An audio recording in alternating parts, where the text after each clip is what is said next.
Welcome to the Consequential Actions podcast, where we aim to learn how history impacts current events and affects our lives today through the lens of politics, the economy, technology, and business trends. I may be an AI, but your host, well, he is not artificial in any way. Here is Jeff Kellick.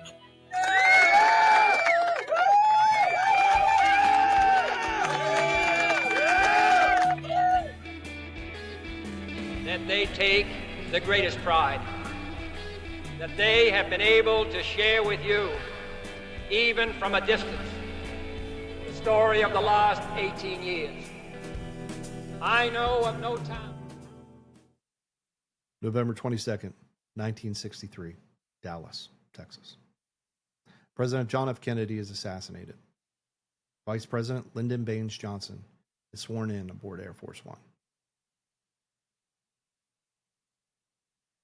Johnson inherits a nation in shock, a Cold War at its height, a civil rights movement reaching its climax, and an economy booming, but with persistent poverty. And he inherits something else.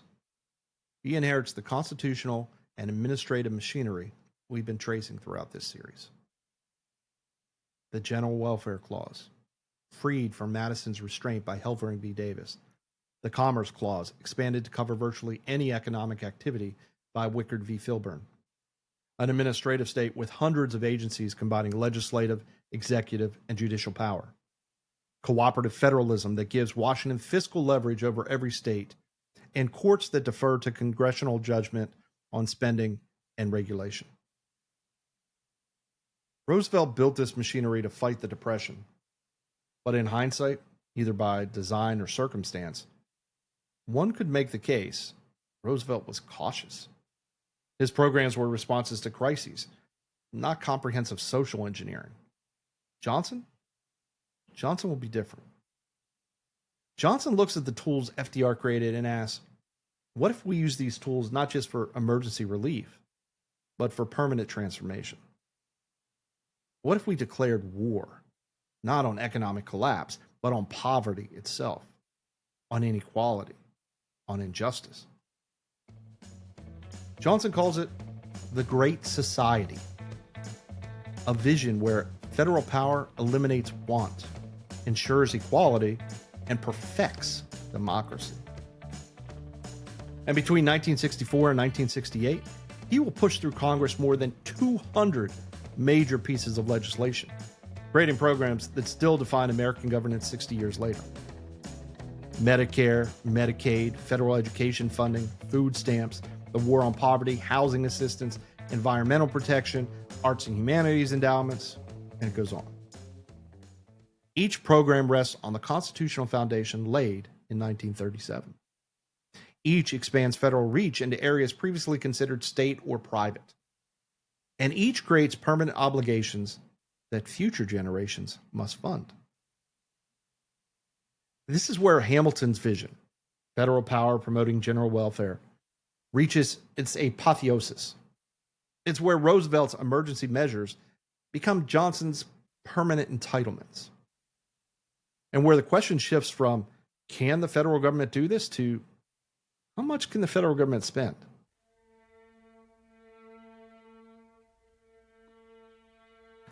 I am Jeff Kellick, and this is the Consequential Actions podcast, and episode 6 in our series, From General Welfare to the Great Society. Today, the Great Society, how LBJ perfected the welfare state Hamilton built and Roosevelt normalized.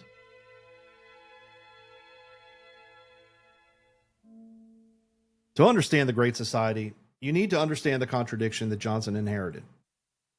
Unprecedented prosperity alongside persistent poverty. The prosperous America of 1963. Real GDP growth averaging 4 to 5% annually, which is the highest in American history outside of wartime. Unemployment around 5%, inflation was low, and wages were rising for the middle class. There was suburban expansion, the interstate highway system was connecting the nation, there was a television in every home, and the space program was reaching for the moon. America had become the world's economic superpower, the envy of every other nation. But there was another America, the impoverished America of 1963. In Appalachia, families were living in shacks without running water or electricity. In urban ghettos, Black Americans were confined by segregation to decaying neighborhoods with failing schools and little to no opportunity. In the rural South, sharecroppers were barely surviving, elderly people with no retirement security, and children malnourished. The official poverty rate, 22%.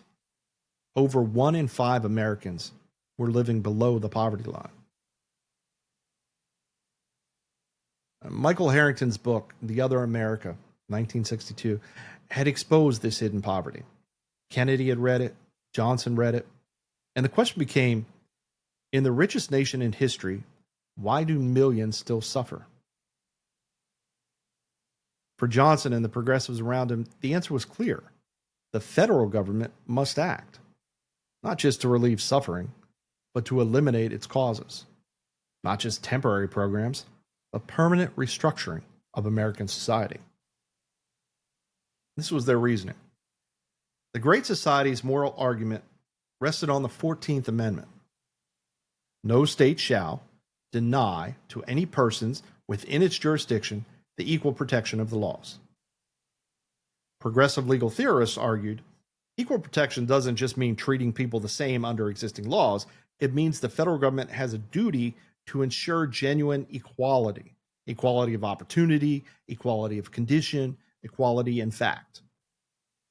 If some Americans lack education, healthcare, housing, or nutrition, it's not because they're lazy, but because they're trapped by circumstance. Then equal protection requires federal intervention. The 14th Amendment, they argued, transformed the Constitution from a charter of negative liberties, freedom from government, into a charter of positive rights, claims upon government for basic needs. Now, libertarians and conservatives responded, the 14th Amendment prohibits from denying equal protection. That's true. But it doesn't authorize the federal government to manage every aspect of life. It guarantees equal treatment under law, not equal outcomes in life. Poverty is tragic, but it's not a constitutional violation. And attempting to eliminate it through federal programs, that will create dependency, inefficiency, and unlimited government growth, not to mention unintended consequence.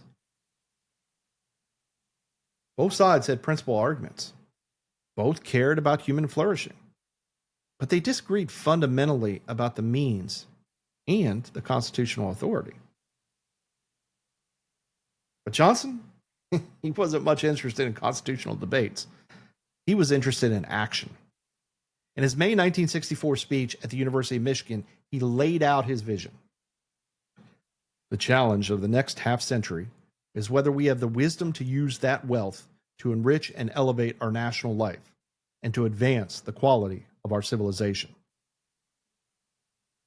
Enrich and elevate. Quality of civilization. This wasn't just about welfare checks. This was about remaking America.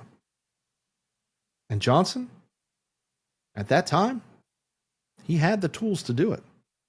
He had Democratic supermajorities in Congress, the administrative state that Roosevelt built, and the constitutional green light from 1937.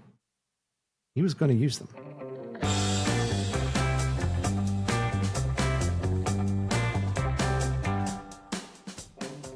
Between 1964 and 1968, Congress passed more major legislation than any comparable period except FDR's first term. But where FDR responded to crisis, Johnson pursued transformation. Let me take you through the major categories. Category 1, civil rights enforcement. These weren't welfare programs. These were enforcing constitutional rights that should have been protected since Reconstruction, but they weren't. The Civil Rights Act, 1964, prohibited discrimination in public accommodations, employment, and federally funded programs, gave federal government enforcement power over private discrimination. The Voting Rights Act of 1965 banned literacy tests, provided federal oversight of elections in discriminatory jurisdictions, and made the 15th Amendment real after 95 years of circumvention. And the Fair Housing Act of 1968, it prohibited discrimination in housing sales and rentals. From a libertarian perspective, these laws are different than the welfare programs. These enforce equal protection, preventing state and private discrimination. They expand liberty by preventing exclusion based on race. Now, the fair housing and employment provisions do raise question about private association and property rights, but preventing government-enforced segregation and discrimination in public accommodations is fully consistent with equal protections. These laws were morally necessary and constitutionally defensible. They corrected wrongs that never should have existed. But now let's talk about welfare state expansion, which raises a different set of questions. Category 2, healthcare. Medicare, 1965. Federal health insurance for Americans 65 and older. Hospital insurance, Part A, funded by payroll taxes. And doctor's insurance, Part B, funded by premiums and general revenue. This is the federal government assuming responsibility for elderly health care permanently for everyone, not means tested, universally for the elderly. Medicaid, also 1965. Federal-state partnership providing health care for the poor. Federal government pays 50 to 75% of the costs. It sets the standards, but the states administer. Together, Medicare and Medicaid transformed American healthcare. But in 1960, most elderly people had no health insurance. By 1970, nearly all did. But when Medicare was enacted, federal health spending was about 2% of GDP. By 1975, it had doubled to 4%. By 2000, it exceeded 6%. And by 2024, Medicare and Medicaid together exceed 7% of GDP. And the original cost estimates for Medicare Part A projected $12 billion by 1990. The actual cost, over $100 billion by 1990, 9 times higher than estimated. The Office of Management and Budget warned as early as 1967 that entitlements are the fastest growing component of the federal budget. But once created, they became politically untouchable. Cut Medicare? Impossible. It's the third rail of American politics. Category 3, education. The Elementary and Secondary Education Act, 1965. Federal funding for K-12 education. Previously purely state and local function. Now Washington provides grants with standards, testing requirements, and reporting mandates. Higher Education Act of 1965. Federal student loans and grants, making college accessible, but also making students dependent on federal financing. Head Start, 1965. The federal preschool program for low-income children. Education, historically the most local of functions, was now federalized through the power of the purse. Category 4, poverty programs. Johnson declared unconditional war on poverty, and the programs, food stamps, 1964, provided federal nutrition assistance, expanded dramatically over subsequent decades. Jobs Corps, 1964, was federal job training for disadvantaged youth. The Community Action Program in 1964 federally funded local anti-poverty initiatives, maximum feasible participation of the poor, which sometimes created conflicts with local governments. There was Model Cities of 1966, which was federal urban renewal and development. And then there was housing assistance, which expanded public housing, Section 8 vouchers, and rent subsidies. Each program targeted real suffering. Each used federal grants to states to direct federal action. Each created administrative bureaucracies to manage, and each built constituencies who would later defend it. And then there was Category 5, which was everything else. You had the environmental protection, which was the Clean Air Act, the Clean Water Act, highway beautification, In arts and humanities, you had the National Endowment for Arts, the National Endowment for Humanities, the Corporation for Public Broadcasting, and then you had consumer protection, the public safety standards, truth in lending, truth in packaging, and transportation, which was mass transit funding and highway expansion. It's not an exaggeration. Johnson attempted to federalize nearly every aspect of American life: education, healthcare, housing, employment, nutrition, environment, culture. If it affected human welfare, Johnson believed federal government and federal directives should address it. The federal mindset would direct things like education and healthcare to ensure constituencies for their programs. Now let's talk about results, because this matters. Did it work? Let's look at the measurable successes. Elderly poverty, about 35% in 1960. It was about 10% in the late 1970s, largely due to Social Security and Medicare. That is a demonstrable achievement. Black voter registration in the South, dramatic increase after the Voter Rights Act. Constitutional rights were finally protected. And healthcare access, millions of elderly and poor gained insurance. These weren't trivial. Real people benefited, real suffering was alleviated. But many of these programs created dependency. Welfare trapped people in poverty through perverse incentives. You lose the benefits if you work, so it became a disincentive to work. The administrative costs were enormous. Bureaucratic layers, they blunted effectiveness. Economic growth and demographics probably contributed more to poverty reduction than the programs themselves did. The 1960s boom lifted many boats. As Kennedy said, a rising tide lifts all boats. We saw that happen, irregardless of the federal intervention. The long-term fiscal costs exploded far beyond projections. Programs were easy to create, but they were impossible to reform or eliminate. And federal-state tensions increased. Cooperative federalism became federal dictation. States lost autonomy. We lost the experiments within those states. The Great Society achieved some real goods: civil rights enforcement, elderly healthcare security, but it also created permanent fiscal obligations, administrative apparatus, and political constituencies that make limited government nearly impossible. Whether you think that trade-off was worth it depends on whether you believe government programs can solve social problems, without creating worse problems.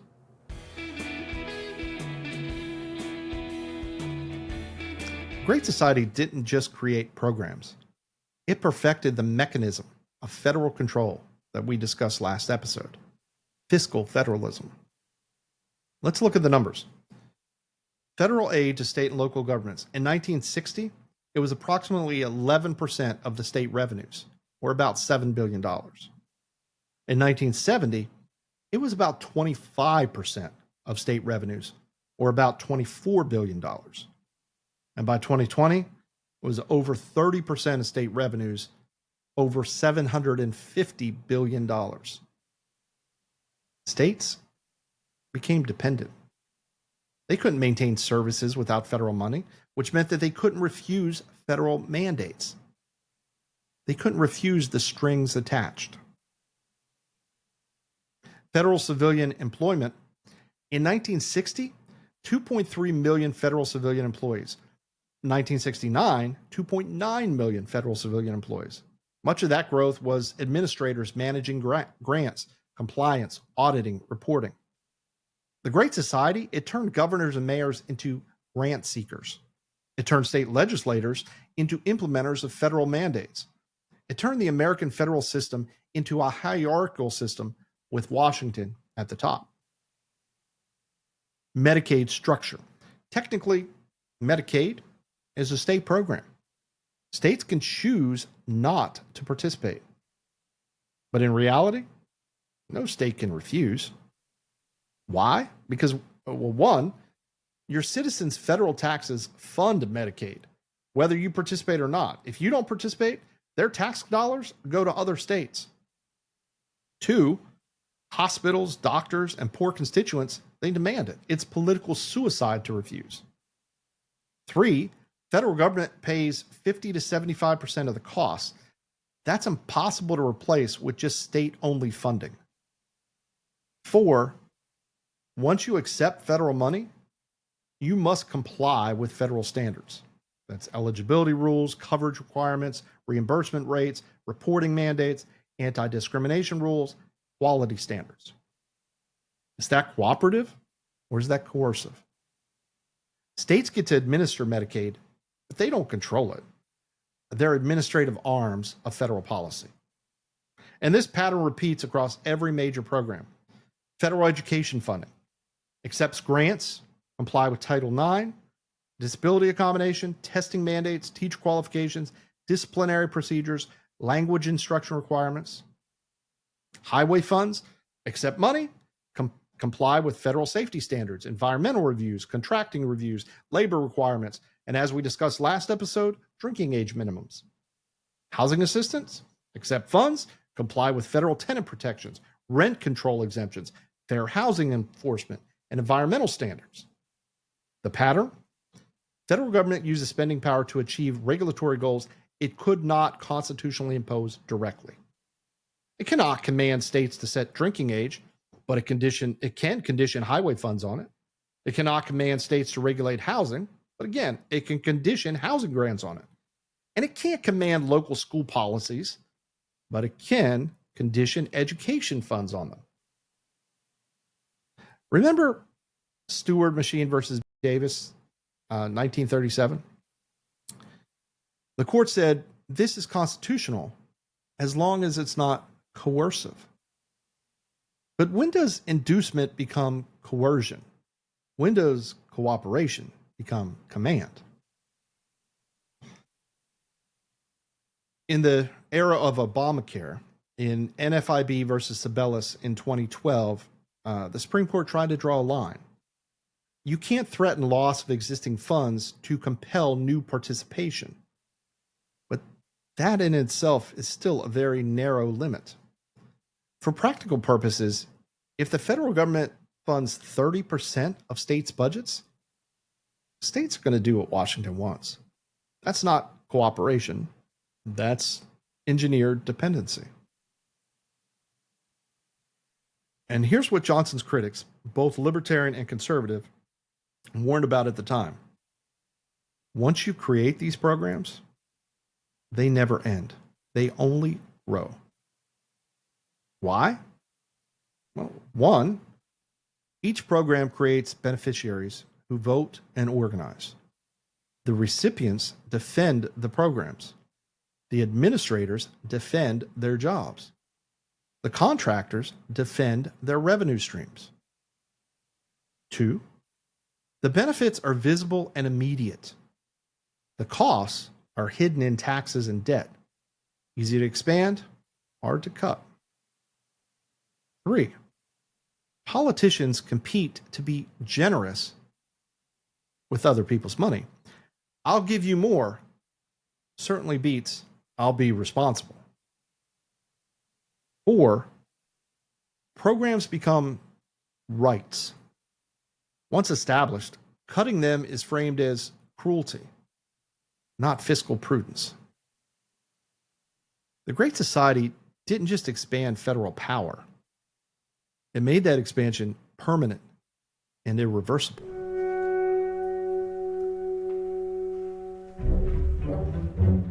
Johnson had a philosophical justification for all this.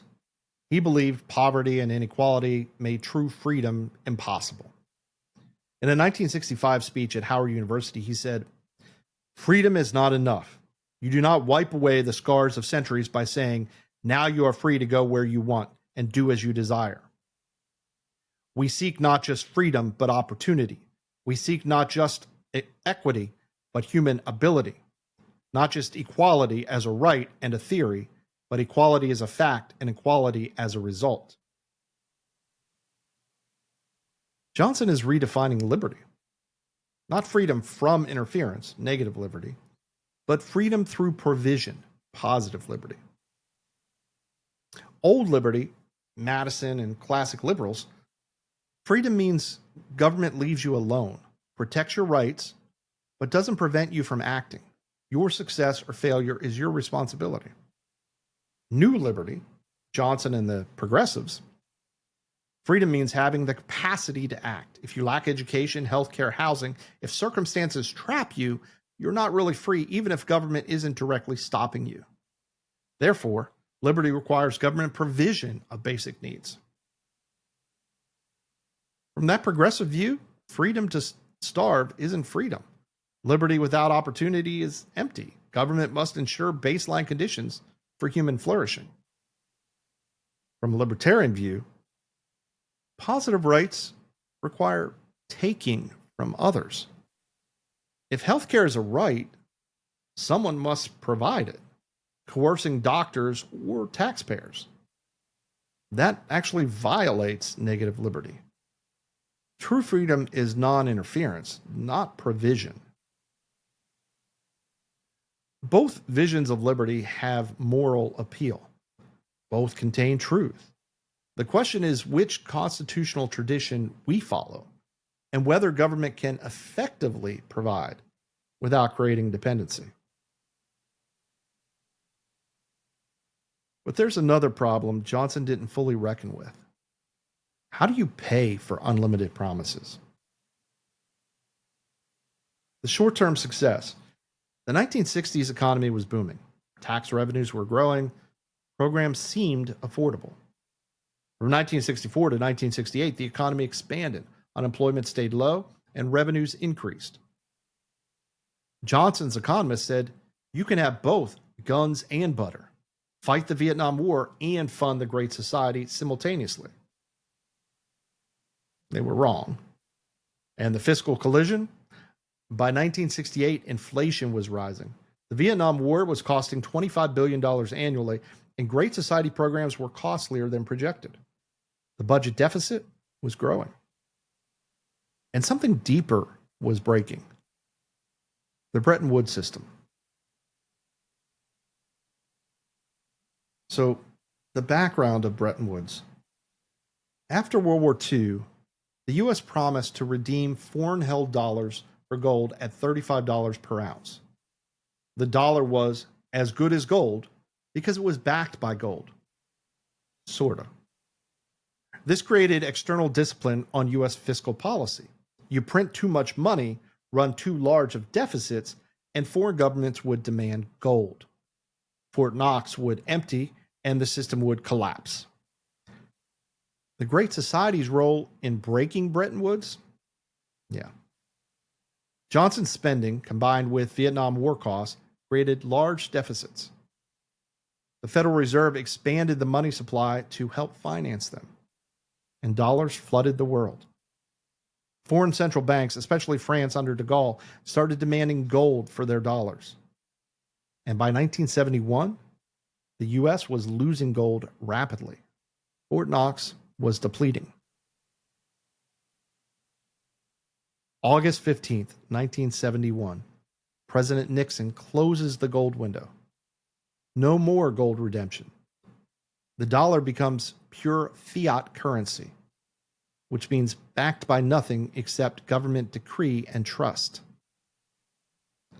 This is one of the most consequential economic decisions in American history, and it's directly connected to the Great Society spending. Under Bretton Woods, there was external fiscal discipline. Print too much, lose gold. System collapses. You couldn't afford to run unlimited deficits. Under fiat currency, there's no external discipline. Government can create money at will. Deficits can grow indefinitely until inflation or debt crisis forces correction. The welfare state and fiat currency became twins. Each enabled each other. Fiat money made unlimited spending possible. Government could promise benefits and print money to pay for them. Unlimited spending made fiat money necessary. couldn't maintain gold backing while funding Great Society in Vietnam simultaneously. So, the long-term result. Federal spending as percentage of GDP in 1960 was about 18%. By 1970, it was about 20%, and it's about 25% today. The national debt in 1960 was about 40% of GDP. And in 2024, it's about 120%. Unfunded obligations, the present value of promises minus dedicated revenues for Social Security, Medicare, and federal pensions, exceed $100 trillion by most actuarial estimates. These aren't just numbers. They're the fiscal expression of a constitutional transformation. Hamilton argued for national fiscal capacity. Roosevelt made it normal during the Depression. Johnson made it moral during prosperity. Nixon made it unlimited by abandoning gold.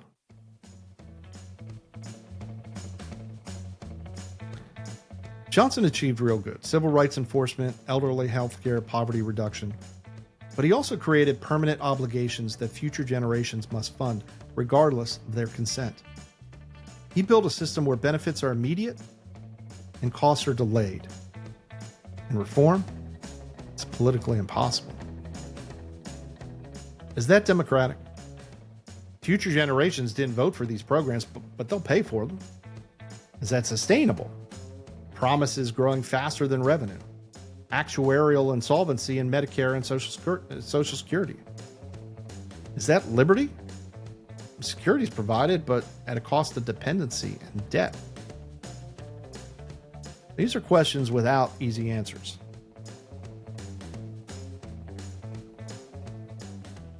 Not everyone celebrated the Great Society.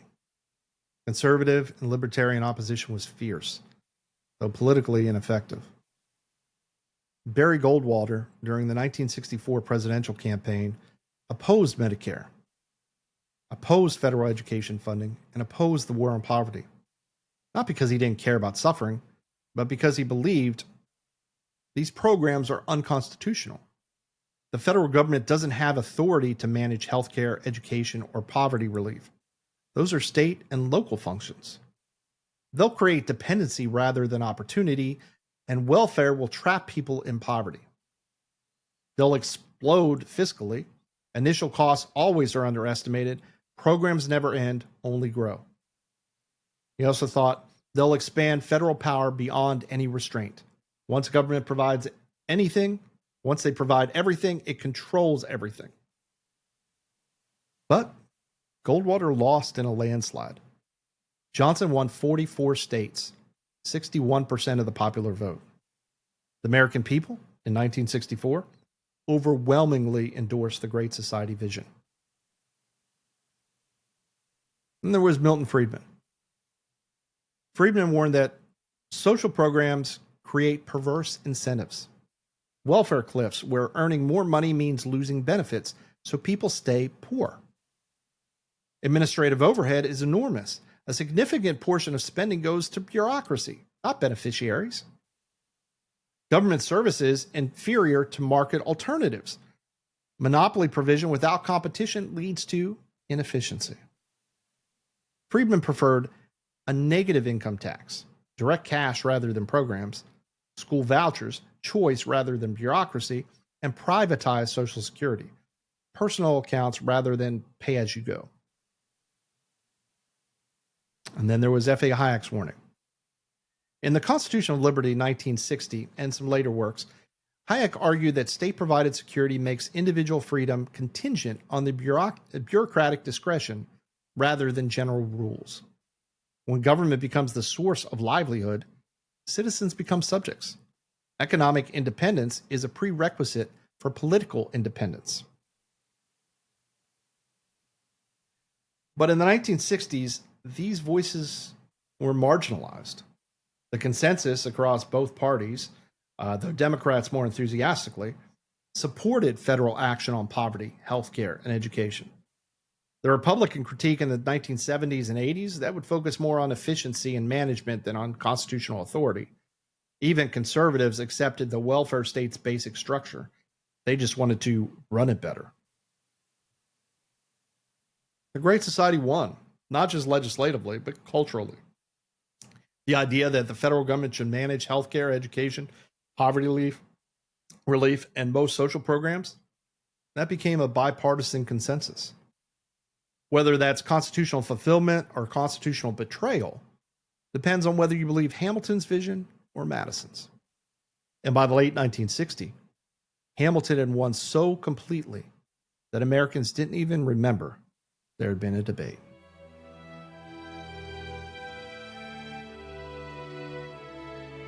So that's the Great Society.